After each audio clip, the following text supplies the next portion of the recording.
Hi, hello to everybody. Thanks a lot to be here to Lorenzo Bertelli. Hi everybody. We are here in Milan in the middle of the summer. So thanks a lot, Lorenzo, for this interview. My first question is very simple.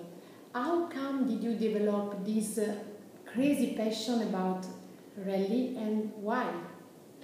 It's all about, I like cars and like it's normal for a guy, and I just tested a race just for fun, like go on the racetrack with friends, and I say I want to try a rally, and I tried the first time was when I was 21, that is almost 4 years ago.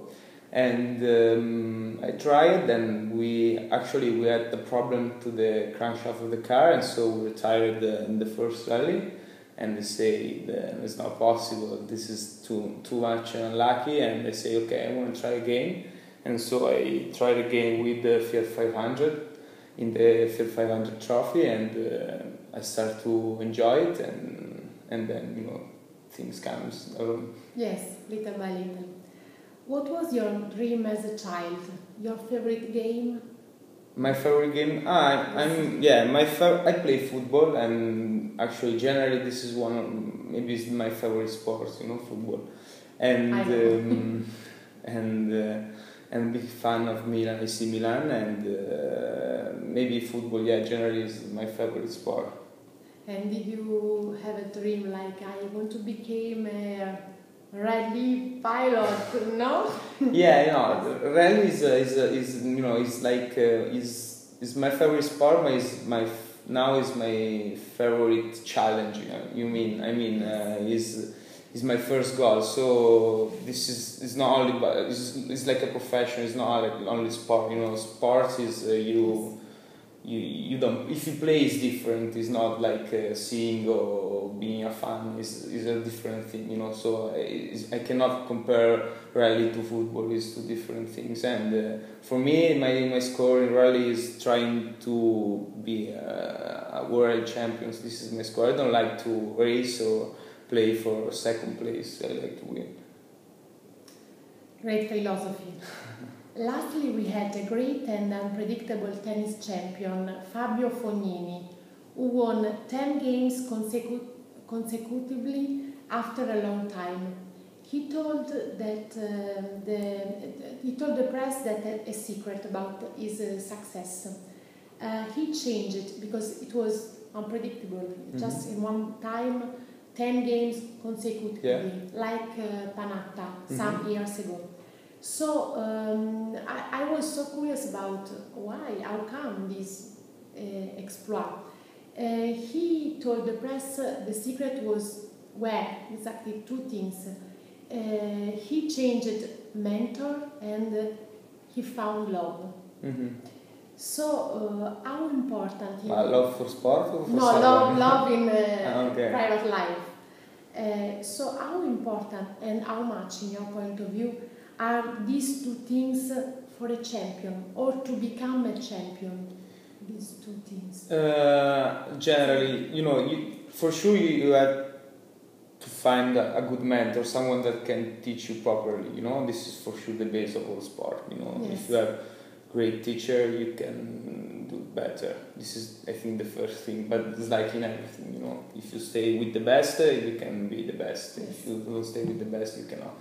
And about the love, I don't know about who Fognini found out. Who knows about the love? Nobody knows. But this I think that is a personal thing. Every sportman maybe do something that change the life. There is like something that maybe turn on the spark and change completely the life from that point. I don't know.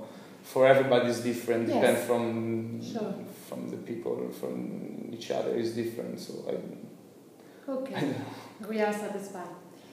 His mentor, just to come back to the mentoring, say that every athlete has generally a double personality.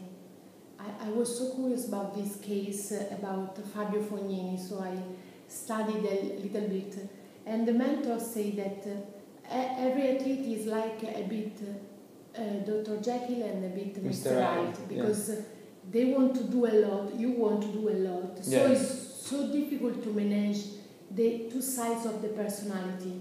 Do you think that is true? And which are your, who are when you are Mr. Hyde and who are you when you are Dr. Jekyll? Yeah, there is a thing for rallying. I think there is. For me, it was interesting. Yeah. For I talk about rallying and generally there is like two kind of approach to the race. One where you just want to show off and go fast as possible. Mm-hmm. It's like the Colin way, Colin McRae. Yes. And the other one is to keep calm and focus on the final score. So maybe sometimes when the things are not okay, you want to push over the limit, and then if you're lucky, you can maybe find out a good result. If you're not lucky, as most of the time in rally, you just crash. So I think for a rally driver, the most important thing is to have a good balance between calm, concentration, and when you need just show off your Mr. Right side, and that's it. Yes, sure. So your first mentor has been Piero Liotti. Yeah. Which is the best thing you have learned from him?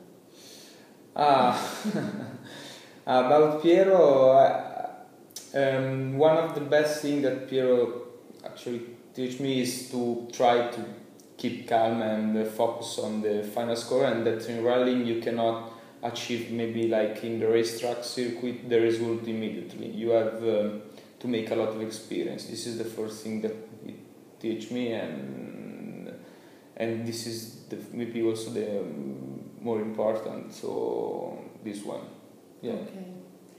And how did you change after the World Championship in Spain in 2011? In 2011, it was actually there wasn't a big change in that moment, It was just people in that moment start to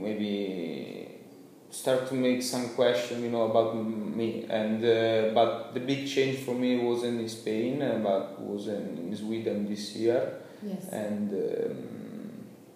And then when you are from inside, you understand where are your limit and where you are, or maybe what you can do, But from outside, the only thing that counts is the result. So maybe sometimes the people give a look only to the result and they think something, and then that you are not there, but you are in another position. And so this is the thing: what the people see from outside and what that you can do, And yes. This is the difference. And actually, Spain was something good from outside, but for me, it wasn't nothing of special.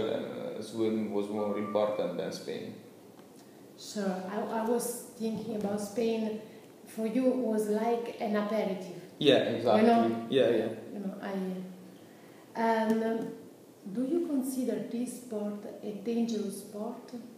Because people think a lot of things. I think for sure is the most dangerous sport for about cars, and this is true. And there is, and who tell you something different is lying. It's the most. Okay, it's great that you are telling us. Every rally driver knows this.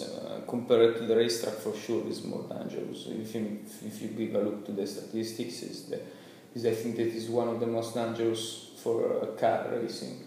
And it's part of the game, and if you think that the final score is big enough to try to do this challenge, it depends from... You go for it. Yeah, you go for it. Which is the thing you modify about your personality since when you start to race? The biggest... Do you like my questions? I don't know, maybe is I'm one that I don't like to lose. You know, I always like to win, and maybe this is the biggest things. Okay, great. And this is a personal, if you want to. Which is the best thing your dad and your mom taught to you as a person? Yeah. In the life, you know, a lot of things like every good mother and father, and in the sports as a profession and as something that you have to do like in the proper way is pay attention to the details. Details count really a lot in everything, even if it's a sport or just a business. Is what they make the difference. Yes. In which way Lorenzo Granai made you more confident about racing? Technically. Yeah. Actually, Granai was my first really co-driver, you know, because before I had just friends, and he was the first real co-driver, and he just, you know, Pierre is not in the car, Granai is in the car, so during the special stage he can tell me if I'm pushing too much or if I'm okay. So I think that the biggest value of Granai was to tell me when I can push and when not. So it was balancing myself in the car, you know. Okay. Yeah. And how did you learn to react after some failure in a positive way? Just to, if you wasn't able to react, you know, react is important. Yeah. After maybe when you have big disappointing happen during the rally or the special stage, I'm never really angry. I'm more disappointed than angry, you know, because I'm not one that start to maybe scream or, you know, I'm calm also when I crash, you know, and I'm disappointed because I want to start immediately again and find out the solution. You know, it's work to find out the solution, and I think that when I will not able to find a solution or improve my performance, I think that I'm gonna stop because I don't want to race just to arrive second. Okay, and the last question. When it comes to race, I was so curious about when in your body you feel adrenaline. And what is adrenaline before? During rally is during the stages is something that you have to manage, and the adrenaline in that case became positive, you know. Yes. And sometimes in the stage you have some scary moment, but when everything is under control, or maybe is close to something that you suppose that is control, is good. When it start to became it's not under control, it start to become maybe scary, and this is the bad adrenaline that is the one that we don't want during a rally, because it doesn't help you to focus on the stage. So there is, I think, two kind of adrenaline: one that is good and one that is not good. And like Dr. Jekyll and Mr. Hyde. Yeah. But then it's all about you. You have to always. It's not easy. No, it's not easy. Yeah. Okay, and did you like this interview? Yeah, I enjoyed it. Okay. Thank you very much. Thank you. Bye. Bye.